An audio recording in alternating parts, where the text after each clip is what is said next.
मैं और आप जिस मुल्क में रहते हैं, वतन अजीज पाकिस्तान, बड़ा दिलचस्प मुल्क है जनाब। यहाँ पर किसी भी वक्त कैसे भी कुछ भी कोई भी चीज हो सकती है। आप किसी चीज को ये नहीं कह सकते कि नहीं भाई ये पॉसिबल है ही नहीं। पिछले रमजान रातों रात हुकूमत बदल गई, किसी को ये गुमान नहीं था, किसी को नहीं पता होता है कि चांद नजर आएगा नहीं आएगा, लेकिन चांद नजर आ जाता है। इसी तरीके से इस मुल्क के अंदर आइन है, कानून है, हर चीज मौजूद है, लेकिन हर कोई आइन की तशरीह अपने हिसाब से करता है। इस मुल्क में बदकिस्मती देखें कि सबसे बड़ा दहशतगर्द कौन है इस वक्त? इमरान खान है। तकरीब कार अगर हुकूमत के नजदीक कोई है तो वो भी इमरान खान है, और सबसे बड़ा जो बदउनवान है वो भी इमरान खान है। सुप्रीम कोर्ट ने जब एक फैसला दे दिया, उस फैसले के अंदर गवर्नमेंट का नुक्ता नजर सामने आ गया। उस नुक्ता नजर को जब टर्न डाउन कर दिया कि यहाँ पे दहशतगर्दी है, यहाँ पे हमारे पास फाइनेंसेस नहीं है, हम लोग ये नहीं कर सकते, उस वक्त ये सारे जो इश्यूज थे वो सुप्रीम कोर्ट ने उनको सुना, उनका जायजा लिया।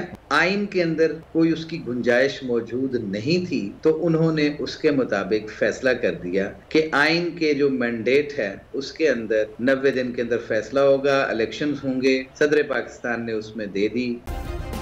सब्सक्राइब करें और बेल दबाएं ताकि कोई खबर रह न जाए।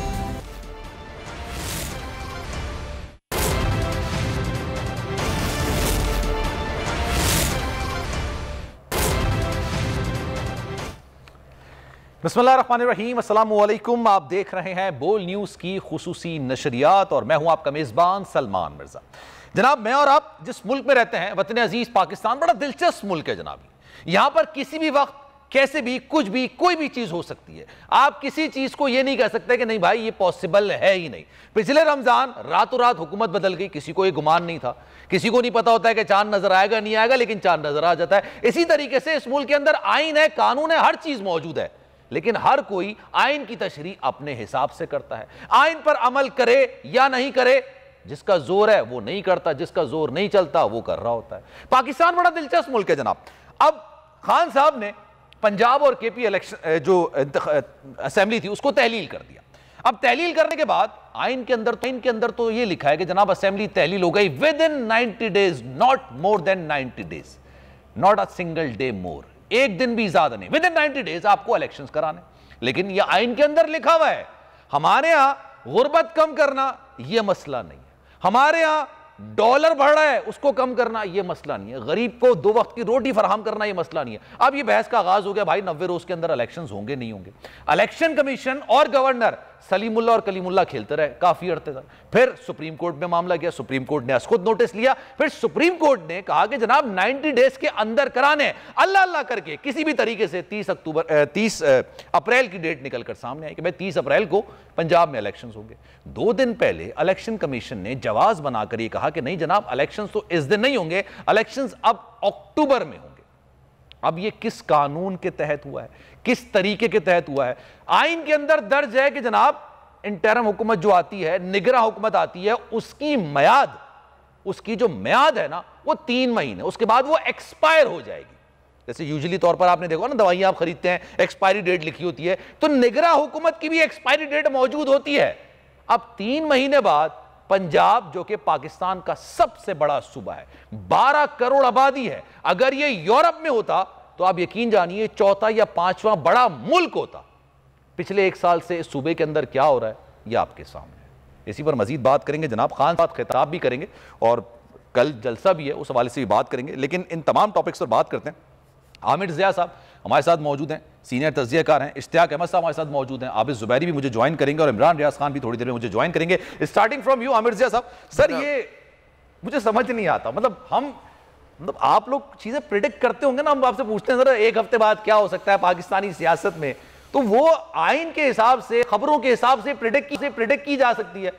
अब आप प्रिडिक्ट कर सकते हैं कि क्या हो सकता है पाकिस्तान के अंदर, क्या होगा, क्योंकि आईन पाकिस्तान एक बुक है, उसी के तहत चलना है, मुकद्दस किताब, उसी के तहत चलना है पाकिस्तान को, लेकिन चल रहा है पाकिस्तान उसके तहत। सलमान साहब, एक तो आपने बिल्कुल जो अवामी जज्बात की कहते हैं ना तर्जुमानी बड़ी खूबसूरती से की, और मेरे ख्याल में उसमें फिर कोई इजाफे की जगह नहीं बचती कि वाकई लोग जितना परेशान है और गैर यकीनी सूरत हाल के शिकार हैं। आपको याद होगा चंद दिन पहले भी मैं हाजिर हुआ था आपके प्रोग्राम में, और उसमें आपने कुछ इसी किस्म का सवाल किया था कि क्या होगा, तो मैंने कहा इस मुल्क में तो अब कुछ भी हो सकता है। और जब मैंने ये कहा था कि कुछ भी हो सकता है, तो मतलब ये नहीं था कि कानून के मुताबिक होगा, कायदे के मुताबिक होगा, आइन के मुताबिक होगा, क्योंकि आजकल जो इतनी गैर यकीनी सूरत हाल है, यकीन माने मैंने 32-33 साल सहाफ़ती दौर में नहीं देखी। और उसमें जो सबसे दुख की बात यह है कि पूरा जो आप देखते हैं कि हुकूमत का ज़ोर बयान सिर्फ ये होता है कि जी किसी तरह से इमरान खान को जो है आप तनकीद का निशाना बनाएं और उनको ज़िम्मेदार दें, ज़िम्मेदार करार दें कि जी सबसे बड़ा पाकिस्तान का अगर मसला है, कोई पाकिस्तान का बुनियादी तजाद है तो इमरान खान है। अच्छा, अब इस मुल्क में बदकिस्मती देखें कि सबसे बड़ा दहशतगर्द कौन है इस वक्त? इमरान खान है। तकरीबकार अगर हुकूमत के नज़दीक कोई है तो वो भी इमरान खान है, और सबसे बड़ा जो बदउनवान है वो भी इमरान खान है। तो ज़ाहिर इन इल्ज़ामात पर जो है आपको ज़रा सा मज़ाक़ खेज़ लगते हैं पहले दो, क्योंकि ये मुल्क तो गुजरा है दहशतगर्दी के खिलाफ लड़ाई से। तो आप खुद उस पूरी कहते हैं ना कुर्बानियों को और जो पूरा एक किरदार रहा है पाकिस्तान का, उसको अंडरमाइन करते हैं। आप ये बताते कि जी हमें ये नहीं पता कि असल में दहशतगर्द होता कौन है। अब अगर हमारी कहते हैं इंटीरियर मिनिस्ट्री को नहीं पता होगा, हमारे सिक्योरिटी के इदारों को जो कि उनके मातहत काम कर रहे हैं, इंटीरियर मिनिस्टर के नहीं पता होगा, तब तो आप मातम ही कर सकते हैं। फिर अब आइए बदउनवानी की तरफ, तो चलें इमरान खान बहुत बड़े बदउनवान है मुबैना तौर पर कि उन्होंने एक घड़ी का उनके साथ मसला दरपेश है।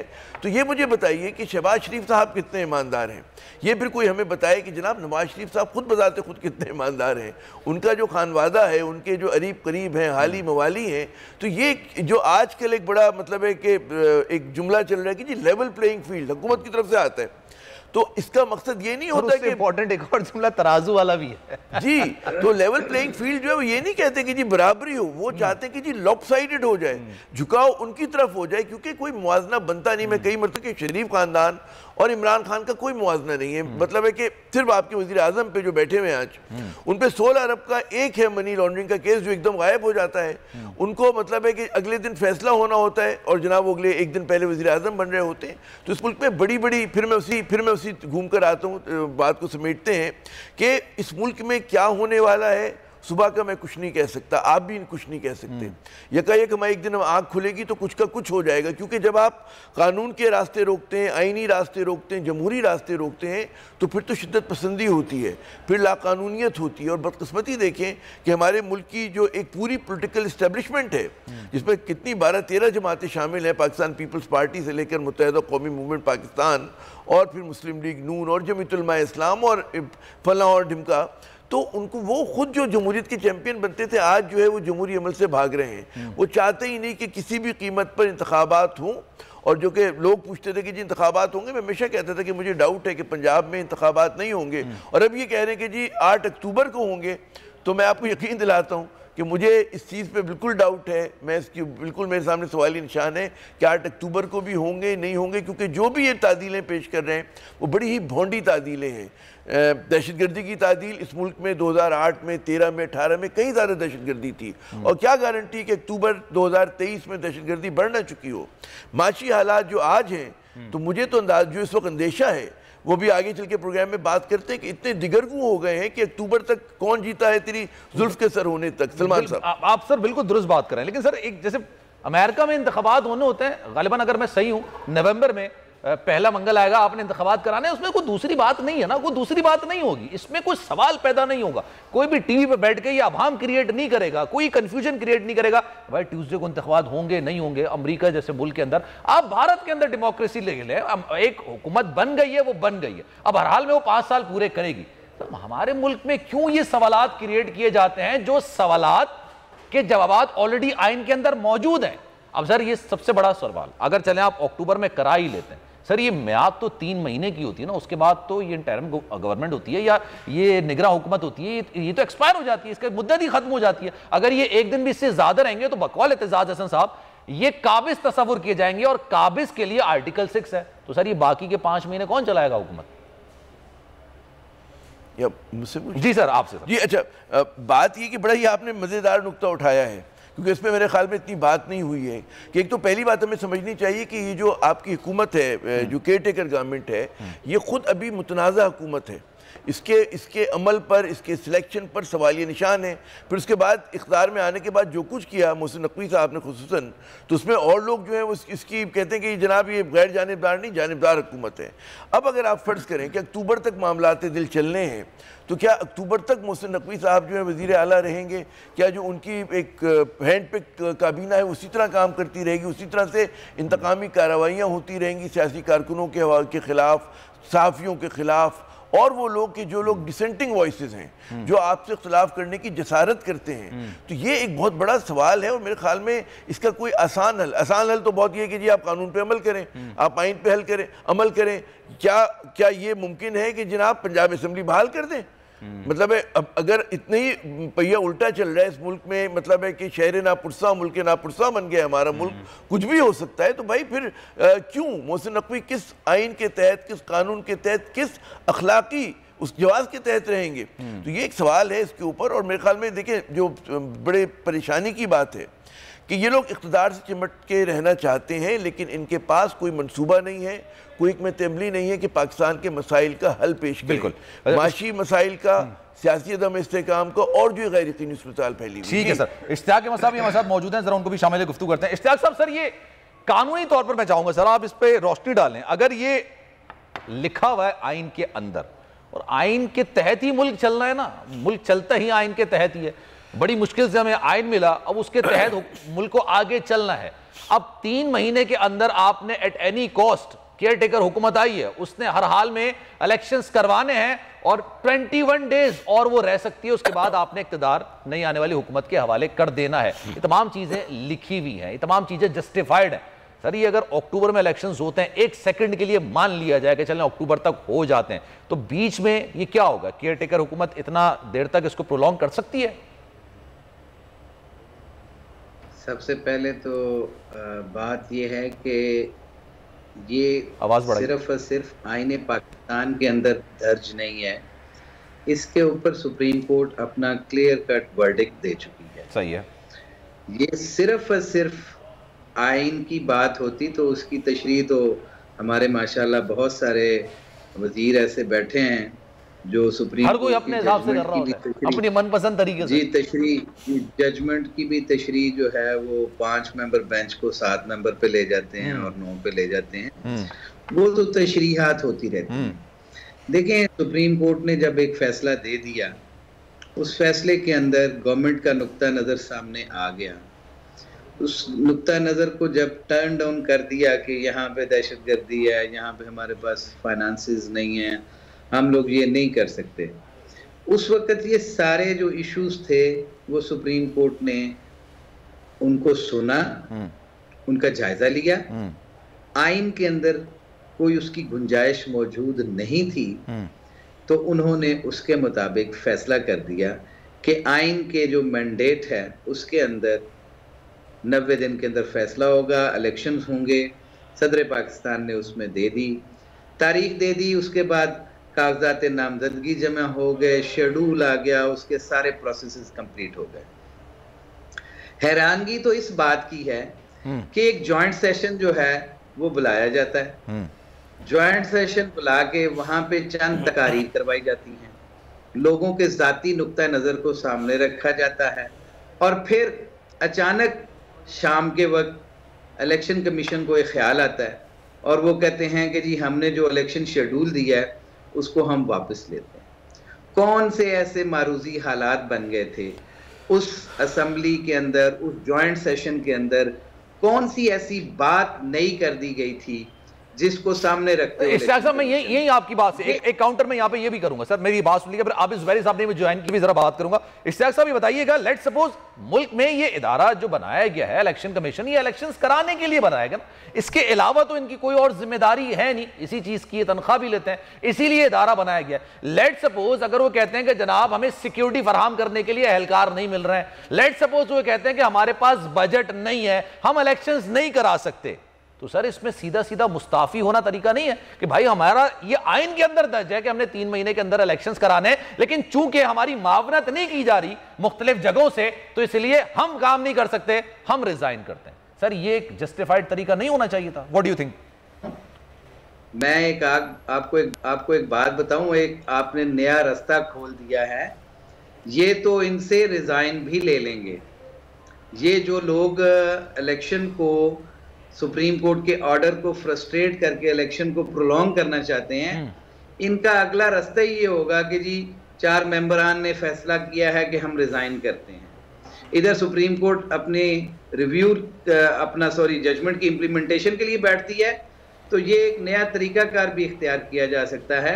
और आपने एक नई बात कर दी कि वो रिजाइन करते कहें जी आप इलेक्शन कौन करवाए। ये एक वो बात है जो कि प्रेडिक्ट की जा सकती है। अच्छा, ये किसी सूरत में भी इलेक्शन नहीं करवाना चाहिए, इस खौफ के साथ कि कहीं एक जमात। अच्छा सर, इजाजत दें सर थोड़ी सी ना, मैं आबिद जुबैरी साहब भी काफी देर से वेट कर रहा है, मैं इसका जवाब उनसे भी ले लेता हूं। आबिद साहब सही बताइएगा, मुल्क में कानून है, आइन है, अमल पैरा है या नहीं है ये एक अलग सवाल है, लेकिन आइन मौजूद है, आइन के अंदर चीजें दर्ज हैं। वो चीजें ये जनाब, अगर कोई असेंबली तहलील होती है 90 डेज के अंदर आपने इलेक्शंस कराने, नॉट मोर देन 90 डेज, 21 दिन आप इक्तदार की मुंतकली के लिए रख देते हैं, लेकिन उसके बावजूद इलेक्शन कमीशन ने कहता है नहीं भाई हमारे पास तो सोर्सेज ही नहीं है, रिसोर्सेज ही नहीं है, हमारे पास अमला नहीं है, हमारे पास पैसे नहीं है, हम तो करा ही नहीं सकते। तो सर अब इसका क्या जवाब है, इसको काउंटर कैसे किया जा सकता है? पाकिस्तान तहरीक इंसाफ के पास क्या क्या ऑप्शंस अब मौजूद हैं इलेक्शन सुप्रीम कोर्ट के वर्डिक्ट आने के बाद? बिस्मिल्लाहिर्रहमानिर्रहीम। देखिए, सुप्रीम कोर्ट का जो फैसला था बड़ा वाज़ेह था कि इलेक्शन 90 दिन के ही अंदर होने चाहिए और इलेक्शन कमीशन को उसे कराना है, और उनको पंजाब की हद तक उन्हें सदर से मुशावरत करके कराना था। वहाँ खैबर पख्तूनख्वा उनको गवर्नर साहब ने तारीख देनी थी। अब इन्होंने जो ये ऑर्डर पास कर दिए तो सुप्रीम कोर्ट की जजमेंट को इन्होंने नलिफाई कर दिया बिल्कुल, और आइन तो शिकनी भी कर दी कि मतलब आइन कहता है 90 दिन, तो ये केयर टेकर का जो सेटअप है वो 90 दिन से ज्यादा तो जा ही नहीं सकता। और ये 254 एक आर्टिकल को कोट करके वो कॉन्स्टिट्यूशन को ही खत्म करना चाह रहे हैं। ये हो ही नहीं सकता। 254 तो एक जनरल प्रोविजन है कॉन्स्टिट्यूशन का, वो मेन आर्टिकल 224 वगैरह को और 220 और इन सबको थोड़ी खत्म कर देता है। ये सारी चीजें हैं। अभी बात सुन रहा था, ये बड़ी अच्छी बात हो रही थी कि हो सकता है नेक्स्ट वही हो कि जी वो रिजाइन कर दें। तो इलेक्शन कमीशन ही नहीं होगा तो इलेक्शन कौन कराएगा? तो ये सारी नजर होंगी, लेकिन सुप्रीम कोर्ट का फैसला आ गया, वही उसको इम्प्लीमेंट कराएंगे। अगर नहीं करते तो जी आइन शिकनी के मुतरादिफ होगा। ये आइन शिकनी जो इसमें शामिल होगा वो आइन शिकनी कर रहा होगा, violation of the act. Because मैं समझता हूँ ये इलेक्शन कमीशन के ऑर्डर ने ये एब्रोगेट कर दिया, और जो आज खैबर पख्तूनख्वा के गवर्नर साहब ने वो 8 अक्टूबर ही तारीख दे दी, वो भी गलत है, वो भी बिल्कुल सही है, क्योंकि गलत कर दिया उन्होंने, वो भी आइन शिकनी की है उन्होंने, क्योंकि वहां मशावरत की नहीं इलेक्शन कमीशनर पाक, उनको खत लिख दिया कि जी मैं ये तारीख दे रहा हूँ। दूसरी बात, ये केयर टेकर का सेटअप तो चल ही नहीं सकता। बताएं आप 90 दिन के बाद ये केयर टेकर के एग्जैक्टली सर, मेरा यही सवाल है, इसकी तो म्याद ही 90 रोज है ना, मतलब एक्सपायरी डेट, कोई मेडिसिन खरीदते कोई चीज खरीदते उसका एक्सपायरी डेट होती है 90 रोज के बाद, और 14 दिन जो इलेक्ट हो जाता है। इससे ज्यादा तो हो ही नहीं सकते। ये सारी चीजें मावरा आइन हो रही हैं, और ये आइन की खुल्लम खुल्ला आइन को आज देखें, ये 50वीं सालगिरह मना रहे थे आइन की। एक साहब ने कहा किसी प्रोग्राम में कि या तो इसकी बरसी होगी या इसकी सालगिरह होगी, तो अब आप चुन लें कि इसकी बरसी मनानी है या सालगिरह बनानी है। ये आज कोई साहब कह रहे थे टीवी पे। तो ये देखिए बड़ी ये मजाकन बात है, लेकिन इसके बड़े कॉन्सिक्वेंसेज जो इस मुल्क के लिए, हमारे मुल्क के लिए बहुत खराब है। अगर आइन और कानून की हुक्मरानी खत्म होगी तो इंतशार ही इंतशार। सर एक दरवाजा और तो भी खुलेगा ना, मतलब इश्तियाक साहब ने कहा कि मैंने एक नया कट्टा खोल दिया, एक नया बात कर दिया, लेकिन आबिद जुबैरी साहब एक बात बताइए, एक नई चीज भी तो है ना। 2013 की तरफ चलते हैं, 2018 की तरफ चलते हैं, जनरल इलेक्शंस इन दोनों सालों के अंदर हुए थे। नवाज शरीफ साहब के बयानात मौजूद हैं 2013 में कि ये इलेक्शंस आगे ले जाना चाहते हैं। हम सबको पता है 2013 के अंदर मुल्क के अंदर हालात क्या थे, हर दूसरे दिन कोई बम धमाका होता था। पाकिस्तान के अंदर जितने इलेक्शंस हुए हैं वो ऐसा नहीं है बड़े आइडियल सिचुएशन में हुए हैं, जब भी हुए हैं मामलात बड़े खराब रहे, और आज की जो सिचुएशन है वो कदरे बहुत बेहतर है 2018 के मुकाबले में या एज कंपेयर टू 2013 उसके मुकाबले में। लेकिन सर लेट सपोज आगे जाके फिर अगर ये सवाल क्रिएट कर दिया जाए कि जनाब हालात सही नहीं है इसलिए इलेक्शंस नहीं हो सकते, तो ये तो नया दरवाजा खुल जाएगा। उमन आपने डिक्टेटरशिप के जमाने में देखा, वो यही कहते थे हालात साजगार नहीं है, हम 90 दिन के लिए आए हैं लेकिन हम 11 साल तक रहेंगे।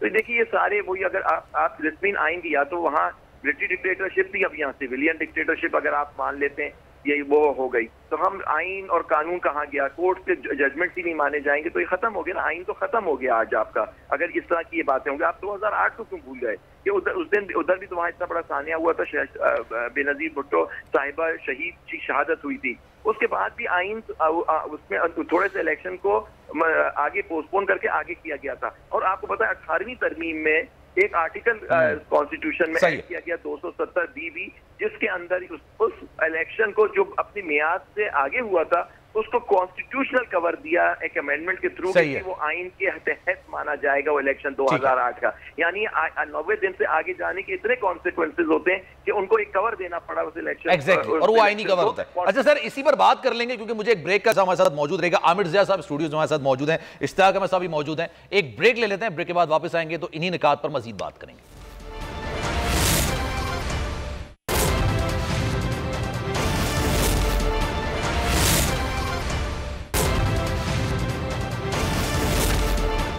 जनाब, एक बार फिर से आपको खुसूसी नशियात में खुशामदीद कहते हैं। आमिर ज़िया साहब हमारे साथ मौजूद हैं, गुफ्तगू का सिलसिला उनसे आगे बढ़ाते हैं। आमिर साहब, सर बताइए फिर क्या देख रहे हैं इस वक्त? अगर लेट सपोज ये मामला 8 अक्टूबर तक जाता है, खान साहब भी थोड़ी देर बाद आएंगे, खिताब भी करेंगे, जाहिर सी बात है वो भी इस चीज़ को तस्लीम नहीं करेंगे और करना भी चाहिए। उसकी वजह ये कि आइन के अंदर जो चीज़ें दर्ज हैं, कल जलसा भी है। What do you think sir, आने वाले हफ्ते में होने क्या जा रहा है? मामला फिर सुप्रीम कोर्ट जाएगा? देखिए, यकीनन सुप्रीम कोर्ट इस वक्त जो है ना, आपकी आखिरी वो उम्मीद लगी हुई है जो अगर आप अवाम के नुक्ते नज़र से देखें, और इसी तनाजुर में हमें समझ में आना चाहिए कि आप देखें कि हुकूमत की तरफ से एक बड़ी मुनज़्ज़म प्रोपेगेंडा मुहिम का आगाज़ किया गया है आला अदलिया के खिलाफ। आप देखें पार्लियामेंट में जो कुछ हुआ, जिस दिन राना सनाउल्लाह साहब ने 1-2 रोज़ पहले तकरीर की, वहाँ पे जिस तरह इन्होंने माजी के चीफ जस्टिस को जो है उनको कहते तनकीद का निशाना बनाया, वो क्या टेक्टिक्स थी? वो टेक्टिक्स यही थी कि किसी भी तरह से अदलिया पे दबाव डाला जाए।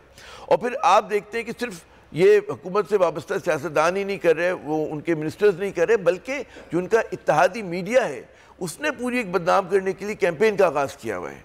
और इसका मकसद सिवाय इसके कुछ नहीं है कि इस मुल्क में अदल ना होने दें, इसका मकसद और कुछ नहीं है कि हर सूरत में इंतखाबात से बचा जा सके और अदलिया के फैसलों को मुतनाज़ा बनाया जाए। और इसमें ज़ाहिर है कि बड़ा किरदार जो होगा वो हमारे वकला के नुमाइंदों का होगा, वकला तंजीमों का होगा कि वो क्या करती हैं अदलिया की जो उसकी तकदीस है उसको बहाल करने के लिए, उसको बचाने के लिए। तो मैं वो आबिद ज़ुबैरी साहब मेरे ख्याल में बड़े इसके लिए मुनासिब हमारे साथ बैठे हुए हैं और इसका अच्छा जवाब देंगे। तो एक तो मुझे ये नज़र आ रहा है कि हुकूमत जो है अदलिया पर मज़ीद दबाव बढ़ाएगी और ये नवाज शरीफ साहब या उनकी पार्टी की जो एक पुरानी सियासत उसका तसलसल है कि जिसको ख़रीद ना सको उसको बदनाम कर दो, उसको तोड़ दो, कि सुप्रीम कोर्ट पे हमला कर दो, ये सब इन्हीं लोगों ने किया ना। किसी को ब्रीफ केस भिजवा दो, किसी की वीडियो बनवा लो, तो ये उसी तनाजुर में जा रहे हैं। अच्छा, दूसरी बात जो हमें फ़िक्र होनी चाहिए कि हुकूमत तो है लेकिन हुकूमत के पास कोई जो है मनसूबा हिकमत अमली नहीं है कि पाकिस्तान को ये जो बुरानों की जद में है कि हमारा माशी बुरान सियासी बुरान को जला दे रहा है, सियासी बुरान माशी बुरान में बेबतरी फैला रहा है, उसके लिए कोई हल निकालें। बात ये होती है कि ठीक है हम हर प्रोग्राम में बैठ के कहते हैं जी ये मसला है, लेकिन उस मसले का हल क्या है? वो मसले का हल किसी के एजेंडे पर है या नहीं है? और वो इस ज़ाहिर एजेंडे पे होना चाहिए हुकूमत के कि आपने जब कहते हैं ना कि आपने ये वज़न उठाया अपने सर पे बखुशी और तो उसके बाद आप लेकर आए कोई तरकीब की जी मईशत ऐसे बहाल होगी, हम जो है मुल्क में इंतखाबात ऐसे कराएंगे। लेकिन जो इशारे मिल रहे हैं, भी मुझसे पहले भी जो आबिद ज़ुबैरी साहब भी बात कर रहे थे और वो इश्तियाक साहब भी, कि खाकम मदैन अगर जिस तरह से आइन को पामाल कर रहे हैं तो एक बार चीज़ों को तोड़ना बहुत आसान होता है, बनाना दोबारा बहुत मुश्किल होता है। तो इस वक्त जो है पाकिस्तान वाकई अंदरूनी खतकार है और हमें ख़तरा जो है सबसे ज़्यादा उन लोगों से कि जिनके पास फैसले की ताकत है, हुकूमत वक्त है, शहबाज शरीफ साहब हैं, उनके जो नवाज शरीफ साहब के समधी हैं, क्या नाम है उनका भला सा, इसाक डार साहब, इसाक डार हैं, कि जनाब वो जो फैसला कर रहे हैं वो इस तरह का फैसला करें कि पाकिस्तान मजीद जो है वो दलदल में फंसता चला जा रहा है और हमारे पास जो है निकलने की कोई राह नहीं। जी सलमान। इमरान रियाज साहब ने भी मुझे ज्वाइन किया है और उनसे भी बात करते हैं, शामिल गुफ्तगू करते हैं। इमरान साहब अस्सलाम वालेकुम, कैसे हैं सर आप? जी मैं ठीक हूं, थैंक यू वेरी मच। अच्छा, मुझे इमरान साहब की आवाज़ कम आ रही है। इमरान साहब, ये अल्लाह अल्लाह करके 30 अप्रैल डिसाइड हुई थी, लेकिन यकायक 2 दिन पहले ये 8 अक्टूबर तक चला गया मामला। तो पहला सवाल तो ये बनता है सर, ये अगर आगे चला गया, आइन में इसकी गुंजाइश मौजूद तो है नहीं, आइन में साफ लिखा हुआ है 90 डेज के अंदर आपने इलेक्शंस कराने हैं, हर हाल में कराने। फिर ये मामला सुप्रीम कोर्ट में भी गया, सुप्रीम कोर्ट का भी फैसला निकलकर सामने आ गया, लेकिन इलेक्शन कमीशन ने इसको 8 अक्टूबर तक आगे तक लेके चले गए हैं। तो सर अगर ये 3 महीने केयर टेकर हुकूमत की मुद्दत होती है, उनकी एक्सपायरी डेट होती है बाकायदा तौर पर, उसके बाद फिर हुकूमत कौन चलाएगा? यह मामला अगले हफ्ते होने क्या जा रहा है? देखें, डिपेंड करता है कि पाकिस्तान की अदालतें अब क्या फैसला लेती हैं, क्योंकि हमने बाकी तमाम अतराफ में घूम फिर के देख लिया है, सारे एक ही काम करना चाह रहे हैं। पाकिस्तान की तमाम सियासी जमातें, पाकिस्तान के जितने भी माफियाज हैं और पाकिस्तान की एस्टेब्लिशमेंट के अंदर शामिल तमाम ताकतवर लोग, उन सब की इस वक्त कोशिश ये है कि इमरान खान का रास्ता रोकें, और वो रास्ता रोकने के लिए किसी भी लेवल तक जाने के लिए तैयार हैं। मैंने आदाद शुमार बताए थे कि दहशतगर्दी के हवाले से अगर आप देखें तो 2008 और 2013 आज के दिन से ज़्यादा खौफनाक थे। 2008 और 2013 में जो दहशतगर्दी का डाटा था, उसको अगर मौजूदा हालात से आप कंपेयर करें तो 4 से 6 गुना ज़्यादा वाक़यात और लोग जाँ बहक हो रहे थे। आज के साथ अगर हम उसका कंपैरिजन करें तो अगर उस वक्त इंतखाबात हो सकते हैं तो आज क्यों नहीं हो सकते? वजह दहशतगर्दी नहीं है, वजह एक दहशत है जो तारी है अवाम की दहशत। अवाम इस वक्त पीडीएम की जमातों की शक्ल नहीं देखना चाहती। मुल्की हालात की वजह से इंतखाबात डिले में नहीं जा रहे, पीडीएम के हालात की वजह से इस वक्त इंतखाबात डिले में जा रहे हैं। हम सबको ये मानना पड़ेगा, और ये कड़वा सच है, कि पाकिस्तान की सियासी जमातें और पाकिस्तान के इदारे इस वक्त सब के सब मिलकर ये फैसला कर चुके हैं कि इमरान खान साहब को इंतखाबात तब तक नहीं देने जब तक कि वो जीतने की अहलियत रखते हैं। तो ऐसी सूरत हाल में सिर्फ एक रास्ता रह जाता है कि पाकिस्तान की अदलिया यहाँ पे आइन के बोलबाला के लिए मैदान में उतरती है या नहीं। ये मुल्क आइन के मुताबिक चलेगा या सरजमीने बे आइन रहेगी, ये फैसला पाकिस्तान की अदलिया ने करना है। यहाँ पे तौहीन अदलिया का मामला भी है, तौहीन अदालत का, और अदालती फैसले की तौहीन भी हो रही है। अब देखना यह है कि अदलिया इसको मामले को किस तरफ लेकर जाती है। अगर आप आइन की किताब को हाथ में पकड़ के और उसके मुताबिक तज्जिया करना चाहें तो फिर पाकिस्तान में इलेक्शन होने वाले हैं। एटलीस्ट 2 सूबों में अप्रैल में और मई के शुरू में इंतखाबात होने वाले हैं, सही, यानी खैबर पख्तूनख्वा में और पंजाब में। और अगर आप आइन की किताब को छोड़ दें और बंद कमरों के फैसलों के ऊपर जाएं तो फिर पाकिस्तान के इंतखाबात 2023 के पूरे साल के अंदर नहीं है, फिर 2024 में भी कहीं जाकर एंड अक्टूबर में भी नहीं है। फिर अगर हम दूसरी सूरत में जाए तो अक्टूबर में भी नहीं। इमरान खान को हराने का बंदोबस्त हो जाएगा, वरना नहीं। अच्छा सर, ये बताइएगा फिर एक चीज तो आपकी बात बिल्कुल दुरुस्त है, अगर आइन के सामने रखते हुए, लेकिन अभी इससे पहले जो बहस भी चल रही थी ना, पहले वो सलीमुल्लाह कलीमुल्लाह चल रहा था, गवर्नर इलेक्शन कमीशन गवर्नर, लेकिन अब जब ये सारा मामला सेटल हो गया था, इलेक्शन कमीशन का काम ही सिर्फ इलेक्शन कराना है, इसके अलावा उनकी कोई आईनी जिम्मेदारी बनती नहीं है। तो सर क्या अगर आने वाले वक्तों में अगर ये मामला नहीं सेटल होता तो ये इनको इस्तीफा तो नहीं दिलवा देंगे? मैंने सवाल एक उठाया था इस हवाले से। देखिए, ऐसा नहीं है। इलेक्शन कमीशन खुद कह चुका है कि वो तारीख दे नहीं सकता। अब इलेक्शन कमीशन ने पंजाब के इलेक्शन की तारीख खुद दे दी है। सदर पाकिस्तान को पहले एतमाद में लिया जाता है, उनको बाद में लेटर लिखा गया है। ये सारी चीजें ये बता रही हैं कि पाकिस्तान के अंदर जो एक मीटिंग हुई है थोड़े दिन पहले, और डॉन अखबार ने और दीगर अखबारात ने उसको रिपोर्ट किया है, उसमें लिखा गया है कि सियासी और अस्करी क़यादत ने फैसला किया कि इंतखाबात जो हैं वो एक साथ करवाए जाएंगे पूरे मुल्क में। अच्छा, अब मैं ये जानना चाहता हूँ कि पाकिस्तान की जिन इदारों के पास इस वक्त ये औकात नहीं है कि वो एक सूबे के अंदर इंतखाबात की जिम्मेदारी ले सकें, वो कैसे अक्टूबर में पूरे पाकिस्तान के इंतखाबात की जिम्मेदारी लेंगे? और दूसरा देखिए, पाकिस्तान के खिलाफ एक बड़ी खौफनाक चार्जशीट है जो इलेक्शन कमीशन ऑफ पाकिस्तान ने लिख डाली है। यानी अब पाकिस्तान में सरमायाकारी कौन करेगा? इलेक्शन कमीशन ऑफ पाकिस्तान कह रहा है कि इस वक्त पाकिस्तान में बदतरीन दहशतगर्दी चल रही है, दहशतगर्दी के हालात है, और पाकिस्तान के अंदर जो है वो मईशत के हालात बहुत बुरे हैं, और हालात पाकिस्तान के इस काबिल नहीं है कि इंतखाबात जैसी बुनियादी चीज पाकिस्तान में करवाई जा सके। तो इस मुल्क में जहां इंतखाब नहीं हो सकते, वहां पे फिर इन्वेस्टमेंट कौन लाएगा? सयाह कैसे आएंगे? ताजिर कैसे आएंगे? सरमायादार पाकिस्तान कैसे आएंगे? ये नहीं हो पाएगा। ये पाकिस्तान के खिलाफ एक चार्जशीट पाकिस्तान ने भी लिख दी है, स्टेट डिपार्टमेंट की रिपोर्ट भी आपने देखी है इंसानी हकूक की खिलाफ वर्जियों पे। तो पाकिस्तान के अंदर जो ताकतवर हल्के हैं, जिन्हें पाकिस्तान की ताकत का महवर समझा जाता है, वो एक्चुअली इमरान खान से खाइफ हैं। उन्हें ये लगता है कि रजीम चेंज ऑपरेशन के नतीजे में हमने जिस आदमी को निकाला है उसको हम वापस नहीं आने देंगे। सही है। और इमरान खान का रास्ता रोकने के लिए आइन भी तोड़ा जा रहा है, कानून की धज्जियां उड़ाई जा रही हैं, मुल्क के अंदर एक जंगल का कानून नाफिज कर दिया गया है, हर वो हथकंडा इस्तेमाल किया जा रहा है इमरान खान का रास्ता रोकने के लिए जिसको हम फाशिज्म से ताबीर कर सकते हैं। अच्छा सर, एक चीज और भी है ना, अब लेट सपोज अभी इलेक्शन कमीशन ने मामला रखा है और इनको अच्छे से पता होगा कि ये मामला सुप्रीम कोर्ट के अंदर जाएगा। इससे पहले भी जब इलेक्शन कमीशन और गवर्नर के दरमियान ये रस्साकशी चल रही थी कि पहले आप वाला मामला, तब भी ये मामला सुप्रीम कोर्ट के अंदर गया था और सुप्रीम कोर्ट ने उसका वर्डिक्ट पूरा क्लियर साहब ने आ चुका है। अब इलेक्शन कमीशन ने फैसला तो बता दिया कि भाई ये अब अक्टूबर तक होंगे इलेक्शन, भाई अभी तो नहीं करा सकते। पहला सवाल तो ये सर, अगर पाकिस्तान के माशी हालात और दहशतगर्दी के हवाले से हालात हद से ज्यादा खराब हैं, तो ये 6 महीने के अंदर ऐसी कौन सी आप समझ लें कि जादू की छड़ी है कि घूम जाएगी कि मईशत के हवाले से भी हालात बेहतर हो जाएंगे और दहशतगर्दी के हवाले से हालात बेहतर हो जाएंगे। और दूसरा अहम सवाल सर ये कि उनके जहन में ये मामला होगा कि सारी चीजों को इमरान खान साहब अदालत में लेके जाएंगे, एट एनी कॉस्ट लेके जाएंगे और वहां से हमें पसपाई का सामना करना पड़ सकता है, तो उसके इनकाउंटर के लिए भी उन्होंने कुछ रखा होगा सोच के। देखिए, अदलिया की तौहीन तो लगातार की जा रही है, जजेस को दीवार से लगाने की कोशिश की जा रही है। पाकिस्तान तहरीक इंसाफ अब जो जलसा करने जा रही है उसमें वो अदलिया के साथ खड़े होने का अज़म करेंगे।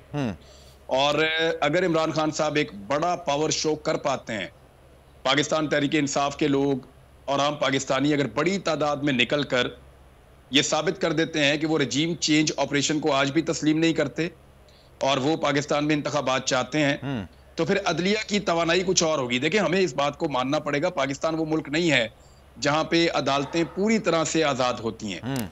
बदकिस्मती से मुझे ये बात करनी पड़ रही है। अच्छा, जहां बहुत सारे प्रेशर्स, बहुत सारे दबाव हमारे इदारों पे, हमारी अदलिया पे इवन होते हैं, बड़े मुश्किल हालात में हमारे जज साहिबान काम कर रहे होते हैं, बहुत सारे प्रोपेगेंडास किए जा रहे होते हैं, कीचड़ उछाले जा रहे होते हैं। पार्लियामेंट के अंदर एक दिन पहले जब ये कार्रवाई डाली गई, जब इंतखाबात को डिले किया गया, जब पार्लियामेंट के अंदर ये कार्रवाई डाली गई, तो ये कार्रवाई डालने से पहले यानी पार्लियामेंट के अंदर पहले कार्रवाई डाली गई और रात के वक्त फिर ये दूसरी कार्रवाई डाल के इंतखाबात को इल्तवा का शिकार किया गया। पार्लियामेंट में जो कार्रवाई डाली गई वो अदलिया के खिलाफ थी और अदलिया पे अटैक किया गया था।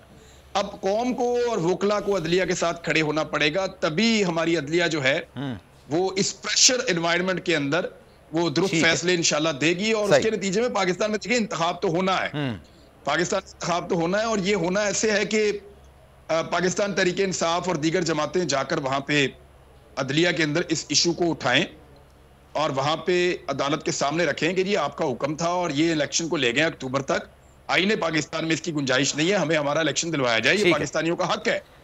और मोहसिन नकवी जैसे आदमी को आप कैसे मुसल्लत कर सकते हैं पाकिस्तान के सबसे बड़े सूबे के ऊपर? इसी का जवाब सर इमरान भाई अगर आप इजाजत दें, आबिद जुबैरी साहब से मैं ले लूं, ये जो आपने सवाल उठाया बिल्कुल मैं जरा आबिद जुबैरी साहब से इसका जवाब लेता। आबिद साहब सर ये बताइएगा, ये बात बिल्कुल दुरुस्त कह रहे हैं इमरान रियाज साहब के पाकिस्तानी अवाम को खड़ा होना पड़ेगा, आइन की हिफाजत करनी पड़ेगी, आइन के अंदर कोई चीज लिखी है तो उसी के तहत मुल्क चलना है।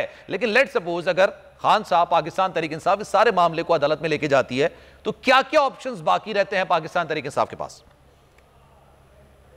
सबसे पहला ऑप्शन तो ये अदालत में लेके जाएं कि आइन शिकनी जो हो रही है इससे कोर्ट को पावर करवाएं कि जी देखिए ये आपका ऑर्डर था, ये आइन की ये रिक्वायरमेंट्स हैं, उसके खिलाफ ये सारा एक्शन हो रहा है, तो आप इस पे खिलाफ कोई फैसला करें।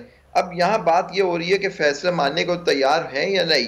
अगर कोई कोर्ट के फैसले को तैयार नहीं है लोग मानने के लिए तो आप देखिए आइन शिकनी हो गई, कोर्ट की बात खत्म हो गई, मतलब कि अब रूल ऑफ लॉ तो खत्म हो गया ना इस मुल्क में, और rule of law and constitution खत्म हो गया। अब फिर कौम अगर नहीं खड़ी होगी अपनी अदलिया के साथ या रूल ऑफ लॉ के साथ तो फिर वो उसी दौर में चले जाएंगे जहां लोग आके उन पर मुसल्लत हो जाते थे और उनको अपने ताबे कर लेते थे। अब हर कौम की तारीख में ऐसे मौके आते हैं, हमारे तारीख में बार बार आते हैं कि हमें अपने रूल ऑफ लॉ के लिए और कानून की बालादस्ती के लिए हमें खड़ा होना पड़ता है, हमें कुर्बानी देनी पड़ती है। क्योंकि देखिए कॉन्स्टिट्यूशनलिज्म अगर आप नहीं मानेंगे तो फिर आप एनर्की इंतशार की तरफ चले जाएंगे और हम लोग खुदा ना खास्ता ये मुल्क मुतहम्मिल नहीं हो सकता। देखिए आप पॉपुलर रीड अगर देखें वो सब, अगर एक जमात पॉपुलर है और उसके वो इलेक्शन उनको लोगों को नजर आ रहा है कि वो जीतेगी और आप उसके इलेक्शन में रुकावट बनेंगे। आपने 71 देखिए, ना भूलें कि हमारे मुल्क में 1970 में भी इलेक्शन हुए थे और अक्सरियत पार्टी को, जो अक्सरियती पार्टी थी, उसके जो लीडर थे उसको ट्रांसफर ऑफ पावर नहीं किया गया। तो उसके क्या नताइज जो है हम सब के सामने हैं। और खुदा ना खास्ता क्या हमारा मुल्क मुतहम्मिल हो सकता है इस बात के? यही मुल्क का सर्वाइवल, हमारे मुल्क की बका इसी में है कि आइन और कानून की बालादस्ती हो और सब इस वक्त होश के नाखून लें। लेकिन यहाँ तो अपनी पावर के लिए, अपनी ताकत के लिए सब कुछ किया जा रहा है, मतलब सिवाय आइन के और कोर्ट की बातों को माना नहीं जाएगा। कोर्ट को भी मजबूत होकर चलना है सर, और इंशाल्लाह सुप्रीम कोर्ट बार हो, यहाँ हमारे और सर ये चौधरी इश्तियाक लाहौर हाई कोर्ट, एक चीज ये भी तो ना, ये जो जवाब बनाया गया है दहशतगर्दी के हवाले से कि मुल्क के अंदर दहशतगर्दी हो रही है, 2013, 2018, 2008 इन्हीं सालों में इलेक्शंस हुए ना, इनसे तो बेहतर हालात है पाकिस्तान के, तो इसको सुप्रीम कोर्ट के अंदर इलेक्शन कमीशन किस तरह से जस्टिफाई कर सकेगी? ये तो केस चला था, मैं आपको बता रहा हूँ, ये सारे पॉइंट्स इलेक्शन कमीशन ने उस केस में, जहां सुओ मोटो था, इस्लामाबाद हाई कोर्ट बार की पिटीशन थी और स्पीकर्स की पिटीशन जब चली और उसके सामने सारी पॉलिटिकल पार्टीज वहां मौजूद थी, इलेक्शन कमीशन वहां मौजूद था, सारे प्रोविंसेस के एडवोकेट जनरल्स वहां मौजूद थे, सब ने बात की कि सिक्योरिटी वगैरह, उन्होंने कहा ये हम सिक्योरिटी नहीं देते और ये दहशतगर्दी की बात की। लेकिन देखें, दहशतगर्दी की वजह से, इंसिडेंट्स की वजह से इलेक्शन पोस्टपोन नहीं हो सकते। हाँ, एक हल्के में शायद कोई इशू आए, लेकिन पूरे इलेक्शन कभी मुलतवी नहीं हो सकते। अगर आपने ये मुलतवी किया, एक तो आप आइन शिकनी करेंगे, दूसरे बात आप दहशतगर्दी के सामने पैर टेक देंगे, और क्या गारंटी है कि 8 अक्टूबर को जाके सब हो जाएगा? ये सारा खेल इसलिए हो रहा है क्योंकि जो लोग पावर्स टू बी है वो चाहते हैं कि सारे इलेक्शन एक वक्त में हो और सब इलेक्शन एक वक्त में, अगर वो हुए। लेकिन हो सकता है उस वक्त भी जाके इलेक्शन कमीशन कहे गवर्नमेंट पैसा ही ना दे। ये देखे वो पैसा ना देना, सिक्योरिटी ना देना, तो जो लोग ये कर रहे हैं वो भी आइन शिकनी में उतने ही शामिल हैं। बिल्कुल बिल्कुल। आमिर साहब, सर समराइज द सिचुएशन, अगले हफ्ते क्या होने जा रहा है? खान साहब जाहिर सी बात है इसको अदालत के अंदर लेके जाएंगे, लेकिन व्हाट डू यू थिंक, क्या उसका आउटकम निकल कर आ सकता है, या हम इस पोजीशन पे हैं कि कोई आउटकम पर डिस्कस कर भी सके कि कुछ हो भी सकता है? क्योंकि जो चीज होती है वो बिल्कुल ही अलग ही निकल कर आती है। देखिए, इमरान खान साहब के पास और कोई रास्ता नहीं सिवाय इसके कि वो एहतजाज करें और अपना जो दबाव डालने की जो उनकी टैक्टिक्स, हिकमत अमली है, उसको जारी सारी रखें। लेकिन यहाँ पर मैं समझता हूँ कि जो हमारे फैसला साज हैं, जैसे अदलिया पे हम लोग बहुत ज़्यादा इस वक्त सब पूरी कौम की निगाहें लगी हुई, उसके अलावा भी हमारे जो अहम इदारे हैं उनको पाकिस्तान के मफाद में सोचना होगा। उनको ये सोचना होगा कि किसी रियासत की बुनियादी जिम्मेदारी ये होती है कि अपने तजादात को हल करे। इसीलिए आपकी रियासत जो है कायम रहती है। अगर नहीं हल करने में नाकाम होती तो मतलब रियासत खतरे, उसका वजूद खतरे में आ जाता है। तो अपने एनलाइटेंड सेल्फ इंटरेस्ट में हमारे जो इदारे हैं बशमूल पाकिस्तान आर्मी, उनको सोचना चाहिए कि जनाब पाकिस्तान के अवाम क्या चाहते हैं और बैरिक्स को और अवाम को साथ खड़ा होना पड़ेगा। Thank you so much for your time. Aamir Zia sahab हमारे साथ मौजूद थे, इश्तियाक अहमद साहब मौजूद है, बहुत शुक्रिया आपका। आबिद ज़ुबैरी, रियाज साहब हमारे साथ मौजूद होंगे। एक ब्रेक ले लेते हैं, ब्रेक के बाद वापस आएंगे। तो नजर आ रहा है सामने लिखा हुआ है जुल्म मिटने के लिए 2 चीजों से मिटेगा भाई। एक, अदल की कुर्सी पे जो लोग बैठते हैं ना, वो अदल के हिसाब से फैसले करने लगे। दूसरा, कौम निकल खड़ेगी उस जुल्म के खिलाफ, तो जुल्म खत्म हो जाएगा। या इन दोनों में से कोई एक चीज हो जाए या दोनों हो जाए। अगर 420 का मुकदमा था, उस वक्त अदलिया में जो लोग बैठे हुए केस देख रहे थे, वो पूछते ना यार चीट हुआ कौन है। जब उनको दिखता कोई चीट नहीं हुआ, केस खत्म कर देते। तो जालिम जुल्म कर ही नहीं पाता। 9 जजेस ने नोट बिफोर किया मेरे केस को यार, 1.5 साल चला। शख्सी जमानत का केस, सेम केस इस्लामाबाद में कर दिया। एक ही इल्जाम पे 2 केस हो नहीं सकते भाई।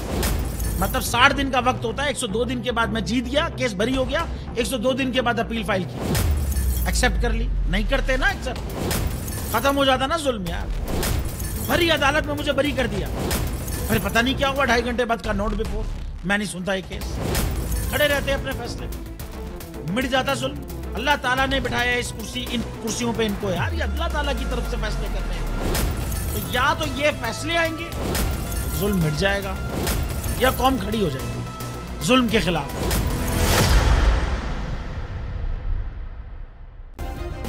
सब्सक्राइब करें और बेल दबाएं ताकि कोई खबर रह न जाए।